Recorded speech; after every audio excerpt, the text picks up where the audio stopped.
That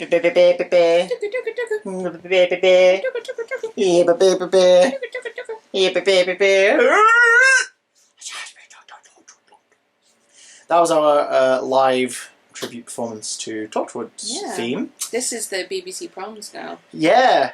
Welcome back to the Proms. The Proms. Welcome back to Doctor Who Review. I'm Chris. I'm not Chris. And during the year of our Lord, 2009, of which we've mostly just covered all of David Tennant's final episodes of Doctor Who in this series, this video podcast, which is why you can't see us because we're just rambling on in the background. This is something to stick on in the background and listen to it in another tab. So go on, would you? Go out, would you? Once again, I win the game. That's, if anyone can name what that's a quote from in the comments, I'll be very proud of you. You win our respect. During the summer of 2009, BBC One and BBC Drama commissioned the third series of Torchwood, but this was for BBC One, not BBC Three or BBC Two, and it was reduced to 5 episodes from the original 13. The original lead of the show bitched and moaned about it, saying that he felt like it was a punishment from the BBC. But sod that guy for multiple reasons. One of the reasons why I'm glad it was a 5-episode order is because it got Russell T Davies and the writers he worked with on this miniseries to recontextualise it into one story. One 5-hour-long story in 5-hour-long episodes, or 55-ish minute long episodes. That, quite frankly, is the best Torchwood thing to ever come out of Torchwood, full stop. And is, for my money, controversial take, for my money, the best piece of television media to come out of Doctor Who. Now, some people will hear that and go... That's including Doctor Who. That's including Doctor Who. Because I'm not talking about the show or specific eras or whatever. I'm talking about just like a quality of a product. Yeah? Yeah. And Torchwood Children of Earth is 5 solid hours of brilliantly executed horror and drama. Yeah. That's paced excellently, written brilliantly, performed phenomenally by everyone involved. And it's just, it's incredible. Now, is it for everybody who's a Doctor Who fan?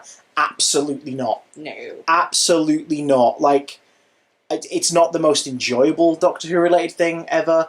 It's not going to come on everyone's radar as like the best thing to come out of it. But like, there's a bottled magic in the very first episode of Doctor Who, An Unearthly Child, that is wonderful and is incredibly special. And you can see as the seed that was planted that created the ongoing branching tree that is Doctor Who. Yeah.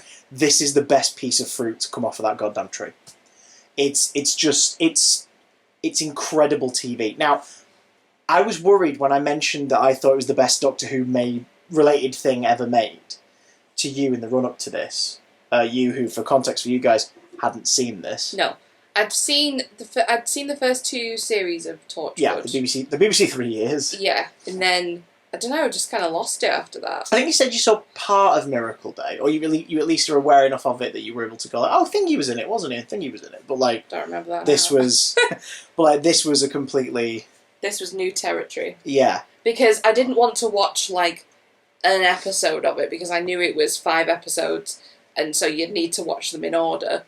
Because if you watched a random episode, you'd be like, what the heck is going on? Yeah, and part of that as well, just like for context. It was 2009, it was summer. I was getting ready to start university down the road from where I lived. You were getting ready to start uni from somewhere you were moving to. So, like, it was a busy summer. Yeah. You had other things as a priority in your life. How did that go? Well, they don't know, so what a pointless reference. Quick, play them off, Johnny! But, like... But like so, I was worried that me talking about how this is, I think, the best piece of telly to come out of Doctor Who would it would sound like hyperbole to you, or it would big it up too much. Yeah. We put this on the other night. We're recording this on a Saturday. We put it on Monday night because you had work off on Tuesday. Yeah. We put it on Monday night with the intention of watching maybe 2 that night. Yeah, we And tend then- to do that. We and tend to then- watch 2, and then we'll watch 2 the next night. But my plan with this was to try and recreate the original viewing, so it would have been 1 a night. Because when I watched it in 2009, it was broadcast 1 a night over 5 nights. And it was brilliant, because it was like, you've watched the first one going, yeah, what's this going to be like? And then every night I made sure to be in front of the TV and watch it, because I didn't want to miss it. Yeah. So we were like, we'll probably watch 2 tonight, and then we'll watch 1 more tomorrow, 1 the night after, 1 the night after. We stayed up till 2:15 in the morning. Yeah, we watched the whole thing. We binged it in one go. Because as soon as every episode finished, I'd look to you and you'd be like, next one. Why was that? Because it was very engaging, very thrilling, very exciting, very depressing, very scary. I went into this knowing full well that we were going to watch the whole thing in one. Unless it was Well, I poo. suppose you didn't, because if you weren't Unless enjoying it was poo, yeah. But I had every intention of watching the whole thing. Oh, once it began? Yeah. And you were like, oh, Yeah. I'm getting this, I'm getting it. Oh, this is horrid, I love it. What is the Cliff Notes back of the box style summary of Torchwood Children of Earth? Torchwood's going strong, it's only... We've already got it wrong. No, that's right. You've already got it wrong. Torchwood's going strong, 2 of them are dead. Torchwood's going strong. Well, that day, they're having a good day. This is not the back of the box summary at all. What is the plot of Torchwood Children of Earth? Okay, I was trying to give some context. No! Back of the box summary! At the moment, people are happy. But children start stopping mid whatever they're doing. Shut up. Yeah, yeah, go on. And nothing you do can change that. You can't push them. You can't distract them in any way. Every single one of them is just staring off into the distance, stopped mid whatever they're doing, meaning that they've got into car crashes. There was accidents. Why are you laughing? How big is the back of this box? I cannot describe things. How long have we been doing this? I cannot describe things. Hey, just read that. Don't give me a job and then tell me off for it. An ordinary day becomes a world of terror as every single child in the world stops, which is what I said. A message is sent to all governments of Earth, we are coming, through the mouths of these children. They all start saying it at the same time. Carry on. People listening are going to think the video's stuck. But as a trap closes around Captain Jack, sins of the past are returning, as long-forgotten events from 1965 threaten to reveal an awful truth. Torchwood are forced underground as the government takes swift and brutal action. With members of the team being hunted down, Britain risks becoming a rogue state, with the mysterious and the powerful 456 drawing ever closer. Captain Jack, Gwen and Yanto are helpless as events escalate until mankind itself faces the end of civilization itself. Sorry, I itched my finger and then the shine of the box just blinded me. What I love about that is that was an obnoxiously long paragraph in itself. Come on now. Who made this? Is it to entertain? Come on. 1 paragraph. One day, every child on Earth stops dead in the middle of everything. My description. What begins as an odd supernatural occurrence leads to a political conspiracy, and Torchwood are at the heart of the answer to what happened in 1965. The kids stop. That's bloody creepy. Yeah. That's real creepy. Mm-hmm. I think as soon as you bring kids into something, it's automatically horrifying. Oh, Jesus. And then the show doubles down, triples down on that. Sure does. Oh. Sure does. Just viewer discretion. Spoilers, obviously, going forward. If you're watching this series and you've been watching it for a while, you know we go into the details of a story.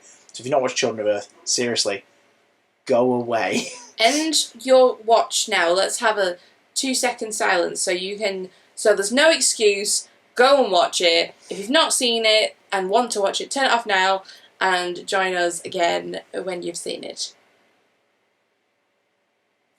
Okay, loads of people die. Everyone dies. All of us are dead. We're dead. I died and you died. And we all died for ice cream. We all died and did. The kids are all basically sort of momentarily possessed, and it seems to be all the children in the world and they're all speaking English, and there's this nice slow unravelling of the sort of the revelation as the first half of the story goes on, because basically, for the first half of it, from Torchwood's POV, so Gwen and Yanto and Jack, and Reese, who is not a member of Torchwood, but is in the whole bloody story, which makes me happy.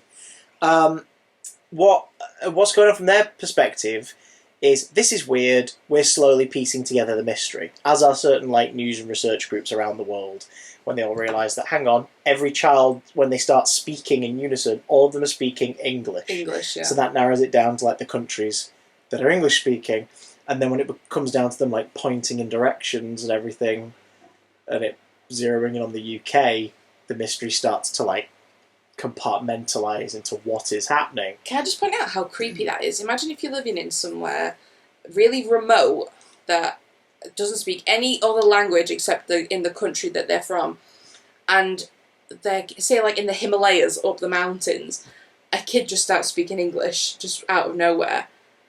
Oh god, they're probably That like, would be so scary. lock them outside, they've been possessed by the devil, put them in the doghouse. A bit weird.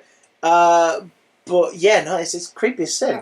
That's a really creepy idea. Interspersed with this, we see what's going on in Parliament, specifically with the Permanent Home Secretary, John Frobisher, who is played by Peter Capaldi, making his second Doctor Who-related appearance. I mean, this guy and his ancestors have been through some shit.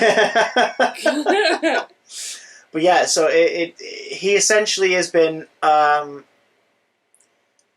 Prime Minister who's fairly recent into his position, probably recently off the back of the whole debacle with Saxon.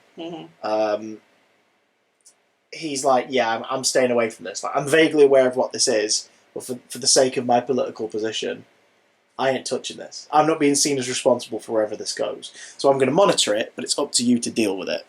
And,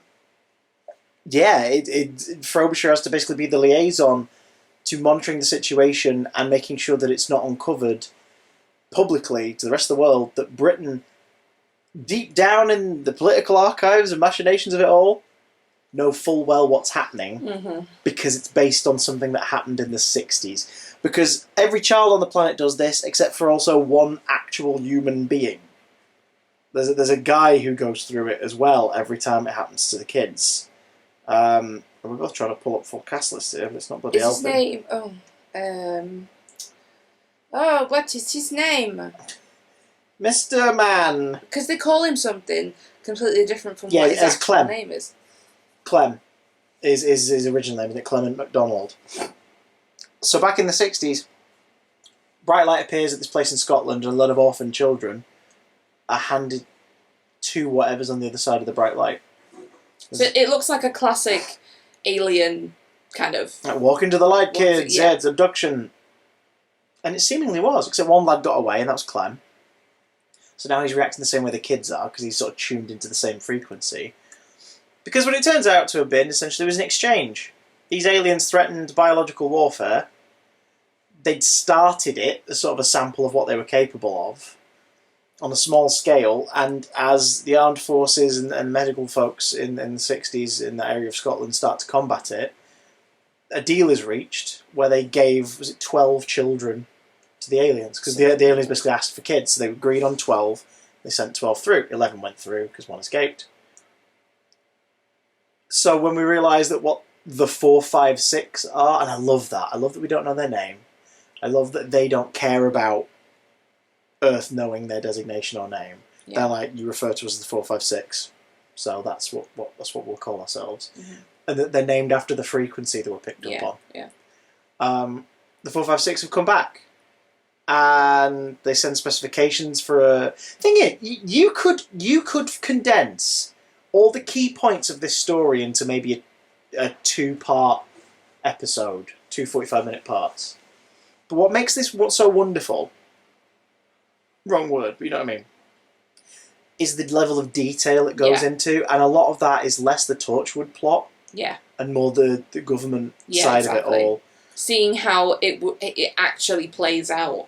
as see, they're like, sent every instructions detail, for an invention. They don't really know what it is, but by the time they create it, you realise it's sort of like an isolation chamber to house the atmosphere of the 456. When they then beam, or like the head of them or whatever beams down, it seems to have 3 heads.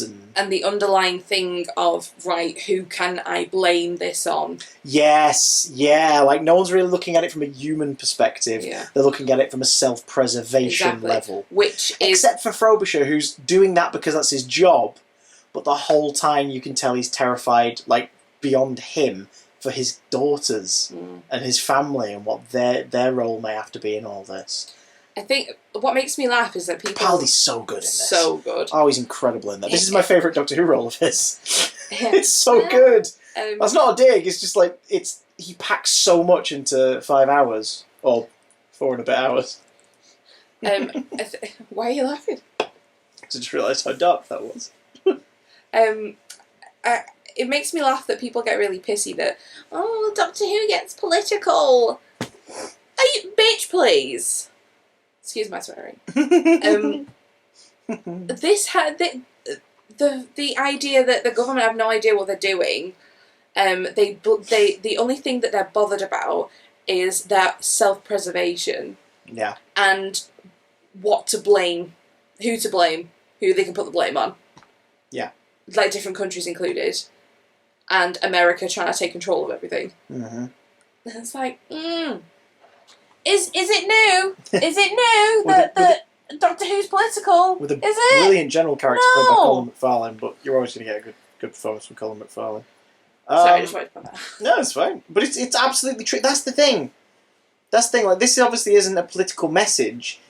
It's a very, unfortunately, accurate portrayal of modern politics and politicians in particular, and that cult of personality meets survival instinct and reputation above everything else, considering that the job is there to serve the people of their country or their county. It's just like, I mean, it's take it into a modern perspective. The coronavirus. What was one of the first things that they were doing? Finding who to blame for it, instead of focusing their intentions on the Chinese virus, folks. It was like, oh, shut up, shut man. up. It's happening. We'll find out how it happened, obviously, but let's focus on saving people's lives. Yeah. And it's scary how when was this made? 2009. This was then, and it reflects into the narrative of today. I think part of that's just down to our age as well. Like, when it first went out, we were 18, and I at 18 was nowhere near as tuned in politically as I am now.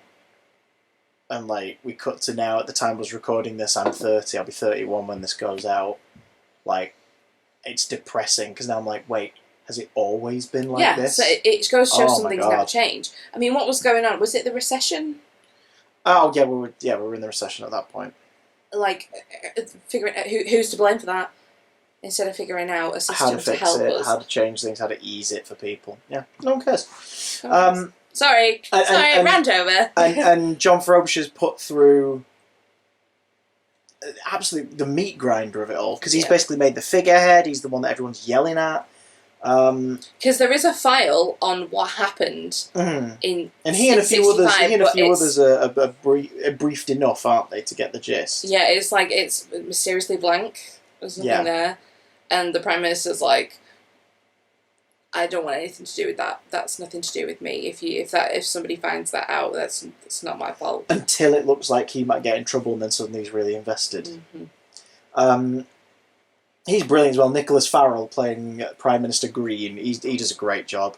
As does I'm trying to keep this one sort of swift, really. Sorry, that's all right. No, that's not you. That's not you. As does Susan Brown as Frobisher's assistant, Bridget Spears. She's great. She gets a lot to play with, and a lot of subtext to play with as well. The idea that she may or may not have been in love with him this whole time and everything, and how that plays off her reaction to Kush Jumbo as Lois Habiba, who's a great part of this story. She does such good work as the sort of the new girl at the office, who ends up being the only one with the moral scruples to want to try and expose it in some way, and She's a little sneaky. yeah, Gwen and Reese sort of like co-opt her, as it were, and help her out. Massive love to Eve Miles and Kai Owen in this. They're phenomenal. The subplot about the genuine realities of being 30-something and wondering, are we going to have a kid? Like, what's happening? And the fact that, like, Reese is all for it. Gwen is so, like, reluctant and hesitant. And you can't blame her for the life she leads. But then when it becomes apparent that they are pregnant, it's just, oh, God, them in the potato van. It's so cute. It's so sweet. Also, why would you stack potatoes like that? You'd open your van and find potatoes everywhere. Clearly you've never couriered potatoes from have. Cardiff to London. Is it that clear that I have? Package your potatoes better. Package your spuds, love. Package your spuds. Gareth David Lloyd gets a Hi, lot dog. to play with in this one too. There's There's a dog down there. Gareth David Lloyd gets a lot to play with this one too, because from series 2 to now, Yanto and Jack seem to be in a very recurring relationship. Well, it's official, isn't it? Well, that's the thing. Yanto thinks it is. Jack's obviously not committing enough to just outright saying it. They're a thing, but you can see that Yanto's a bit like, are we? Like, are we? Can you just say something? Could you say it? Let me know. And you get some brilliant interplay with him and his sister and his brother-in-law. Which, you know, mild trigger warning for people of a certain age now in terms of name calling for being gay, but that's kind of the point of the scene, is that the brother-in-law doesn't realise that's a bit much, mate. Calm down. Supposed to be perceived as an arsehole. Yeah, and then as it goes on, great amount of depth. You're like, no, he's actually a really good guy. He's just a bit of an inappropriate dude, But like Yanto, and especially with his sister Rhiannon, played by Katie Wicks, which in 2021 we can tell you gave us some fucking chuckles, because Katie Wicks is brilliant. But we've recently been watching the latest series as of this recording of Ghosts, and of course, like, she spends most of that walking around like this and talking like that. I tried not to let it distract me, but it did distract me. And she's great though. She's brilliant in this. She's completely different. Yeah. At first, I said, "Oh, is it her?" It was like, I think it was earlier that evening. We'd watched a couple of episodes on iPlayer, so that's probably why it was fresh in our minds. Because we were thinking of it when she was her from Ghost, and you're like, "No." Well, she was calling Fanny, and she has been possessed by Chucklesome imps. So that was it. We were gone. It's just the funniest thing. We were and gone. I couldn't get that out of my head. But I mean, by the last episode, obviously, I wasn't thinking about that because I was too traumatised. Love the subplot of them realising there's something a bit fishy, so they just start babysitting the neighbours' kids. For a fee, at first. Like, at first it's for a flipping fee. Tenner a kid. Yeah. Yeah, Johnny, played by Ron Lewis, is like, she's charging him, but then when she makes him do it for free later, because she's got the suspicion that something is going to happen. We have the subplot as well that, oh God, Jack is absolutely just a user. In every sense of the word, he uses people to get what he needs. Yeah. So when it comes to investigating a child, his instinct is to go to, as we suddenly learn, his grandson. Is this the first time that's This is the very first time that is revealed. Is that the last time that it's ever mentioned? Yes. Well, Miracle Days after this, and then that's it. So, like, not even mentioned in Doctor Who. Oh no. Why wouldn't we? And he's popped up in Doctor Who twice since, but longer. And as of this recording, I imagine not more than that. But yeah, so he's got a grandson who thinks he's his nephew, and his daughter Alice, who is his sister as far as the kid is concerned. Stephen's the kid, played by an actor called Bear McCausland. What an epic. Bear McCausland. That sounds like a whiskey or something. I drink a glass of Bear McCausland whiskey. Made by a child actor from the 2000s. Where in Scotland have you been, whiskey? No, he's Welsh, so it doesn't make sense. Lucy Cohu plays Alice Carter. I like that subplot. She's very intense, that actress. I like that subplot. But she kept smiling, and it was She annoying keeps me. smiling. It's just the shape of her mouth. I love that subplot. It's so depressing. Yeah, it is. And And also, she's brilliant, and they play it so well. Yeah.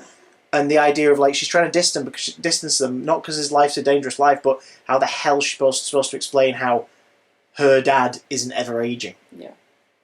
How the hell is she supposed to explain that to her son? So she'll have to. She's been quite openly trying to push Jack away from the family for years, even though you can tell part of us like, no, I want him around, but it's not right. Which means that Jack has had a full-blown family at some point in the last 30, 40 years in Cardiff. Found someone, got married to them, and they died after they'd had a kid together. Is that implied? Well, yeah. She had a mum. She grew up with him as dad and her mum. And then their mum died. I thought it was like a Their mum thing. died. No. No, because he wouldn't check in, would he? They'd be writing him as more of a brazen, like, sort of, I don't give a shit. You know, the lady in every port and all that. And it's like, no, he fell in love, he got married, and he had a kid, and his wife died, and as his daughter grew up, she was like, no. I think it was implied that he disappeared, but he always like stayed in touch. And then it was the whole thing of like, no, like it's too much. I can't have you be part of this. I can't have you, because you also get the implication that he sends money every now and again and stuff as well.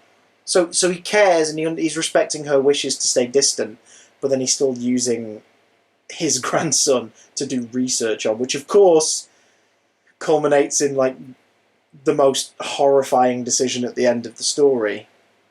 But, we're going full Spock logic by that point. The needs of the many outweigh the needs of the few. Because, of course, over the course of the story, we learn that the 456 want children, and they want children in their millions. And the reason for it isn't for fuel or food. It isn't for, slave labour planet or something. No, it's drugs. It's drugs. They get high off the kids. And it's the fact that the 456 carry themselves in a certain way. They're very ominous and eerie and creepy. And obviously very grotesque. Minimised for dramatic effect by the fact you can't see them properly. The only thing and they constantly vomit against the glass, which early on, annoyingly they use the same sound effect for every splat on the glass, and it's the same CBBC like comedy sound effect. Like you can imagine it being entrapped or something. Which features in 2 episodes of this series. Kids are watching Trapped on the telly. Captain Jack, you are the saboteur.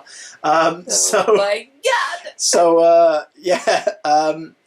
that's hilarious, unintentionally. But they have the whole thing where they're processing speech, and it takes them a moment to say what they need to say.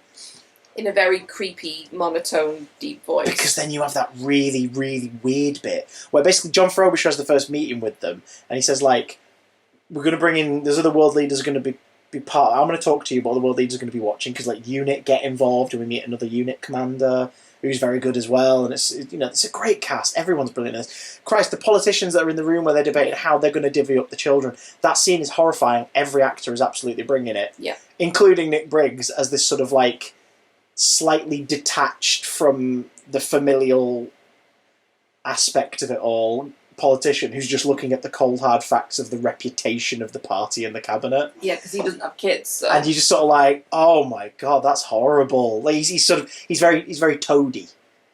You know what I mean? Like without being slimy, he's very toady. His character, like he's basically there to be like, okay, yes, but if we do this, then it'll all be fine. So it's like, good for Pete's sake, you know what I mean? He's a right old Iago, is what I'm getting. Oh, okay.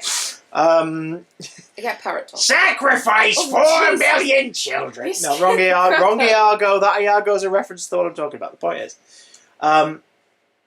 Frobisher has a meeting with the 456 person. He basically states outright, for the political preservation of the then cabinet, at the request of the Prime Minister, and the guy who like monitors the signals, can't remember the character's name. I can't remember the actor's bloody name right now, but he's the guy who comes back in Can You Hear Me in Series 12, Jodie's series. He's the guy whose fingers pop off. The creepy bugger. Anyway. So, yeah, he basically says to him, like, when the discourse happens, I request formally, like, for us to listen to your requests and your demands, you don't bring up the any mention of your previous meeting with people here in the United Kingdom. Mm. And the 456 like, okay. And then there's this bit where he's in front of, like, it's the feed being fed to the world leaders, namely America and the UK. And the 456 they kind of like accidentally repeat what he's saying for a moment, and it seems a bit like their vocals are cocking up, maybe, and then they correct themselves and carry on talking. But when they, like, not 3 minutes later just openly spill the frickin' secrets, you realise they were taking the piss. Because they knew it would complicate things, and they knew it would put Britain in an awkward position and make things more desperate. So even though the 456 are monotone and mysterious and like that's all they are, yeah. There's still some brilliant bits of, like, malevolent, nasty little character work tucked away in that delivery of how they are adapted on screen. And the visual of them basically huffing one of the original children, who sort of looks like it's kind of merged with the main bulk of their body and is attached to stuff and is alive. And as they describe it, they're in a state of, like, constant euphoria. Like, they don't know where they are, but they are happy and they are safe.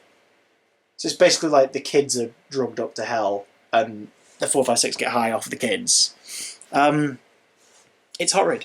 It is horrid, but also, you know, they try so desperately to hide the fact that they'd given children before by trying to take Jack off the table. Yes, because of course he's like the one.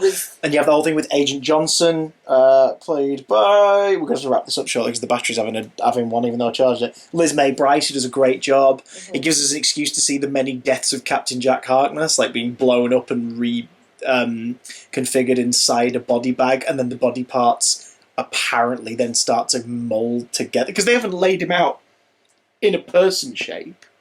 They just put all the body parts in that bag. And then they reconstitute. It's horrible. It is horrible. And the half burned up version of him, half a regrown version, screaming on the bed. That's grim. There's some great use of, like, Jack's superpower in this. But of course it culminates in a really bloody horrible ending. We're going to have to wrap it there because of the battery, but, like, what do you think of Children of Earth? Do you think I'm being hyperbolic? Saying it's, like, the best piece of Doctor Who related media? What's the biggest gut punch for you? Is it the death of Yanto? Which is freaking horrible. Is it Frobisher's family's conclusion? Is it the sight of military people rallying up kids? The discussion of, like, the people not in basically the group one, like, talent pools of the schools being rounded up because they're surplus to requirement and sacrificeable. There's some really horrible ideas in here.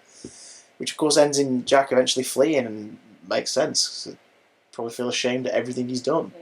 And then he ends up going to a space bar, and his old pal shows up and hooks him up with Russell Tovey in a sailor hat. In conclusion, real quick, what did you think? Scary, loved it. Glad we watched it all in one. It's good, isn't it? It's so good. We'll be back next time with a fuller battery and more fun thoughts. Because we're about to begin a whole new era. A whole new era of Doctor Who. You smooth bastard. Thank you very much. Goodbye. Bye, dears. Goodbye.